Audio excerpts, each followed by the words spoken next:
Hi, this is our four-wheel Boogie configuration that goes around with the anti-creep braking system, and it's for a diesel locomotive car, and it's got. I'm gonna do the central figure, but if you want, it could have small air tanks here, like you see on the bottom, which most of the work is done. There's like a computer top desktop fan in the bottom of it, which also could be a traction blower instead of a central figure um, machine. Um, Inside the center plate, there's a generator. There's four bolster springs, and I'll show you those in a minute. These are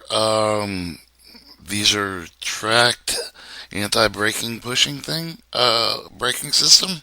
So if you push on the draft gear, it will push the brakes in, and that's done with a truck bracket on both A and B ends of the truck.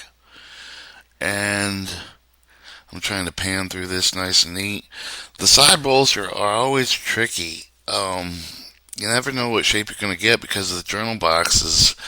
And so these are on a channel slide, and they both go both ways. And in here is some racks.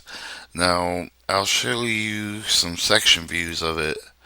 Alright, simply there's the generator. It shows a small coil. The more coils you put on it, the harder it is for um, for the computer to think, actually. And then we can see the traction generator there, the fan below it. Um, we see the bolster springs. These could act as resistors and hydrogen. Well, I don't know. Never forget the hydro dry star. I'll talk about that in an eye block. But I did some quick generic traction motors here. These would be gears mating at 62 and 12 teeth. And then in the middle, there's bolster springs around the center plate in the center bolster. There's air tanks, or they might be central figural chillers. These press in, so we'll have all brakes on all sides of all the wheels, and I'll show you the movement right there. See, this pad, this welding brake cylinder is welded to this rack. So here would be a pin, and then if you have an upper head on this part, it's pushing this one, so it would flick this one back. So you're getting the pushing motion on the left side to the right, and then with a little bit of a rod sticking out, you're pushing.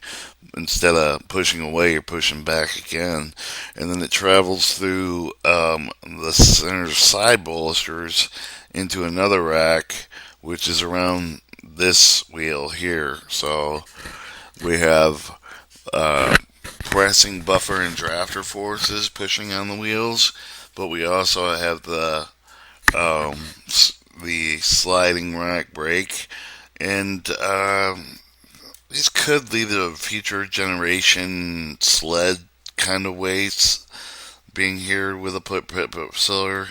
You can see there's a hole in the channel there, and we have the generator, traction motor, blower fan, four traction motors.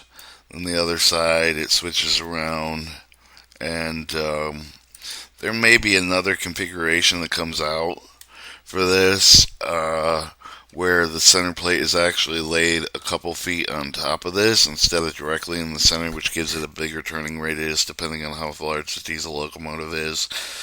These here would be either air pipes, extra air pipes. It can be elongated. I'd have to do the extrude. I could picture direction 1, direction 2. They can also be wired to the generator. So I just kind of left them above. I did you ever seen a pull apart assembly? So I made all the parts in pull apart and I put it together.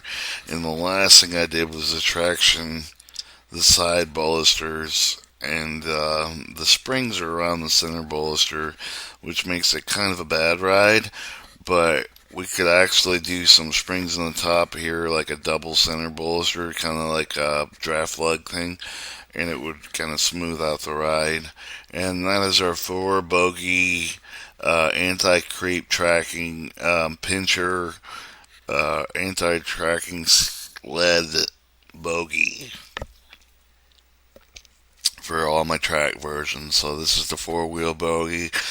I've done a two axle, three axle bogey with the central chillers, but without the side bolsters.